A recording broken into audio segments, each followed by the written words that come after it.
stone or a tree stump. The mob has always behaved this way, eagerly open to bribes that cannot be honorably accepted, and dissolutely callous to degradation and insult that cannot be honorably endured. Nowadays, I do not meet anyone who, on hearing mention of Nero, does not shudder at the very name of that hideous monster, that disgusting and vile pestilence. Yet when he died, when his incendiary, this executioner, this savage beast, died as vilely as he had lived, the noble Roman people, mindful of his games and his festivals, were saddened to the point of wearing mourning for him. Thus wrote Cornelius Tacitus, a competent and serious author, and one of the most reliable. This will not be considered peculiar in view of what this same people had previously done at the death of Julius Caesar, who had swept away their laws and their liberty, in whose character, it seems to me, there was nothing worth while, for his very liberality, which was so highly praised, was more baneful than the cruelest tyrant who ever existed, because it was actually this poisonous amiability of his that sweetened servitude for the Roman people. After his death, that people, still preserving on their palates the flavor of his banquets, and in their minds the memory of his prodigality, vied with one another to pay him homage. They piled up the seats of the forum of a great fire that reduced his body to ashes, and later raised a column to him as the father of his people. They did him more honor, dead as he was, than they had any right to confer upon any man in the world, except perhaps on those who had killed him. They didn't even neglect, these Roman emperors, to assume generally the title of tribune of the people, partly because this office was held sacred and inviolable, and also because it had been founded for the defense and protection of the people and enjoyed the favor of the state. By this means, they made sure that the populace would trust them completely, as if they merely used the title and did not abuse it. Today, there are some who do not behave very differently. They never undertake an unjust policy, even one of some importance, without prefacing it with some pretty speech concerning public welfare and common good. You well know, O Longa, this formula which they use quite cleverly in certain places, although for the most part, to be sure, there cannot be cleverness where there is so much impudence. The kings of the Assyrians and even those after them showed themselves in public as seldom as possible in order to set up a doubt in the minds of the rabble as to whether or not they were more than man, and thereby to encourage people to use their imagination for those things which they cannot judge by sight.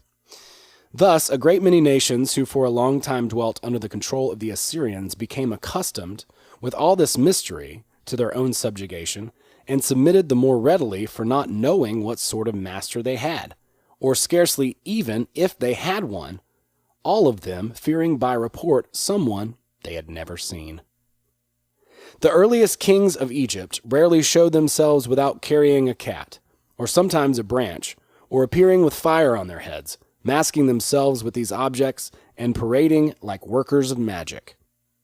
By doing this, they inspired their subjects with reverence and admiration, whereas with people neither too stupid nor too slavish, they would merely have aroused, it seems to me, amusement and laughter.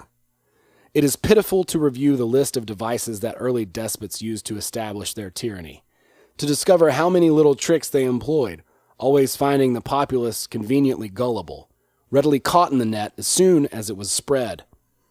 Indeed, they always fooled their victims so easily that while mocking them, they enslaved them the more.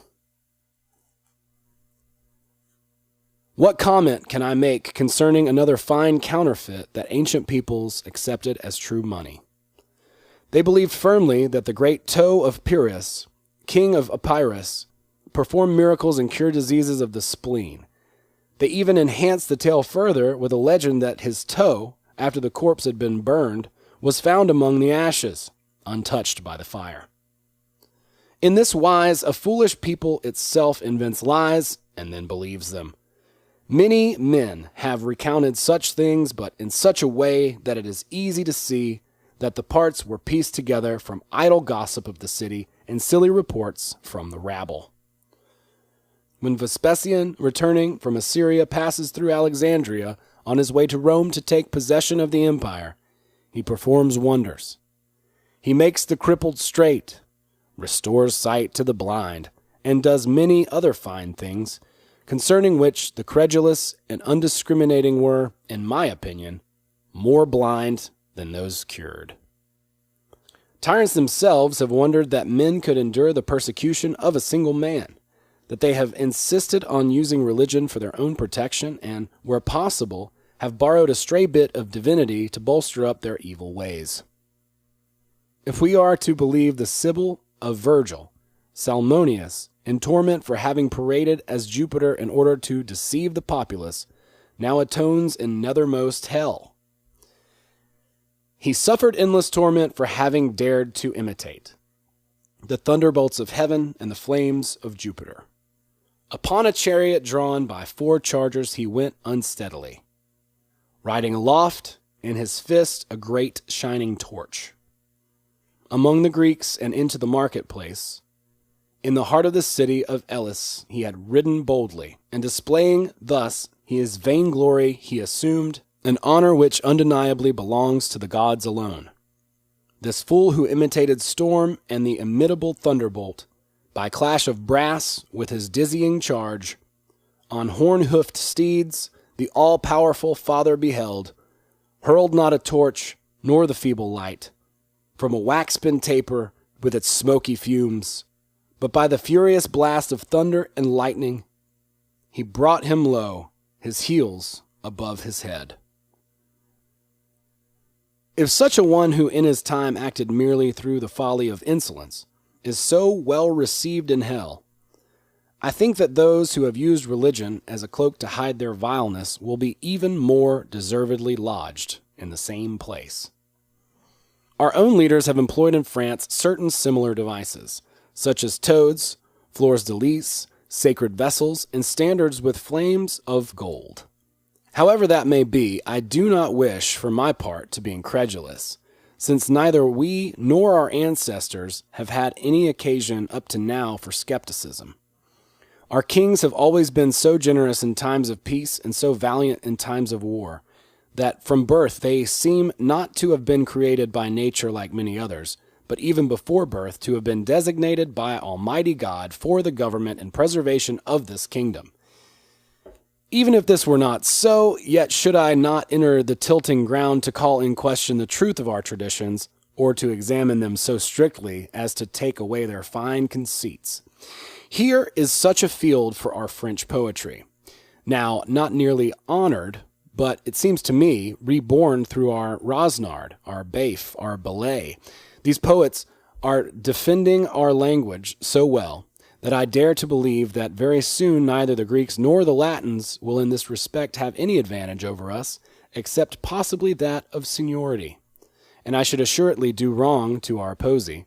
I like to use that word despite the fact that several have rhymed mechanically, for I still discern a number of men today capable of ennobling poetry and restoring it to its first luster. But, as I say, I should do the muse great inquiry if I deprived her now of those fine tales about King Clovis, amongst which it seems to me I can already see how agreeably and how happily the inspiration of our Ronsard in this Franciade will play. I appreciate his loftiness. I am aware of his keen spirit, and I know the charm of the man. He will appropriate the oriflamme to use as much as did the Romans their sacred bucklers and the shields cast from heaven to earth, according to Virgil. He will win applause for our deeds of valor, as they did for their olive wreath, which they insist can still be found in Minerva's tower. Certainly I should be presumptuous if I tried to cast slurs on our records and thus invade the realm of our poets. But to return to our subject, the thread of which I have unwittingly lost in this discussion, it has always happened that tyrants, in order to strengthen their power, have made every effort to train their people not only in obedience and servility toward themselves, but also in adoration. Therefore, all that I have said up to the present concerning the means by which a more willing submission has been obtained applies to dictators in their relationship with the inferior and common classes.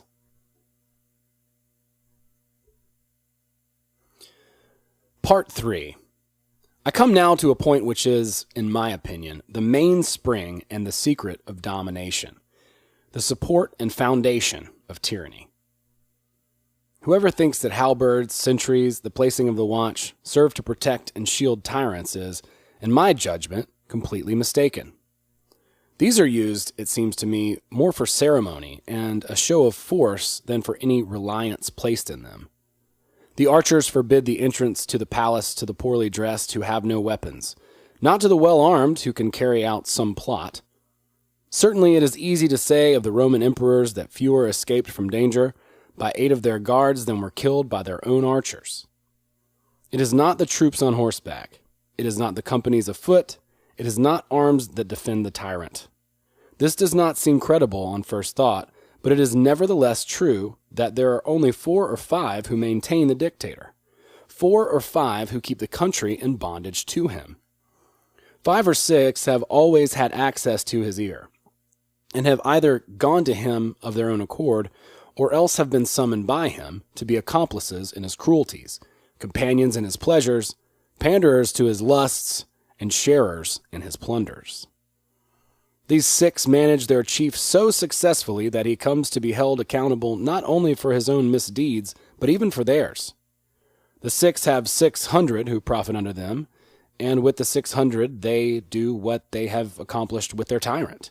The 600 maintain under them 6,000, which they promote in rank, upon whom they confer the government of provinces or the direction of finances, in order that they may serve as instruments of avarice and cruelty, executing orders at the proper time and working such havoc all around that they could not last except under the shadow of the 600, nor be exempt from law and punishment except through their influence. The consequence of all this is fatal indeed, and whoever is pleased to unwind the skin will observe that not the 6,000, but 100,000, and even millions cling to the tyrant by this cord to which they are tied. According to Homer, Jupiter boasts of being able to draw to himself all the gods when he pulls a chain. Such a scheme caused the increase in the Senate under Julius, the formation of new ranks, the creation of offices, not really, if properly considered, to reform justice, but to provide new supporters of despotism. In short, when the point is reached, through big favors or little ones, that large profits or small are obtained under a tyrant, there are found almost as many people to whom tyranny seems advantageous as those to whom liberty would seem desirable. Doctors declare that if, when some part of the body has gangrene, a disturbance arises in another spot, it immediately flows to the troubled part.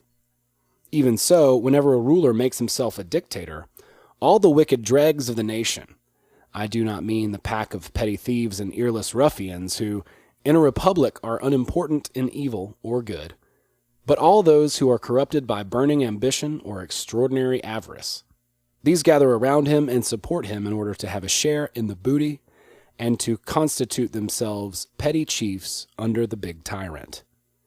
This is the practice among notorious robbers and famous pirates. Some scour the country, others pursue voyagers, some lie in ambush, others keep a lookout, some commit murder, others robbery, and although there are among them differences in rank, some being only underlings while others are chieftains of gangs, yet there is not a single one among them who does not feel himself to be a sharer, if not of the main booty, at least in the pursuit of it.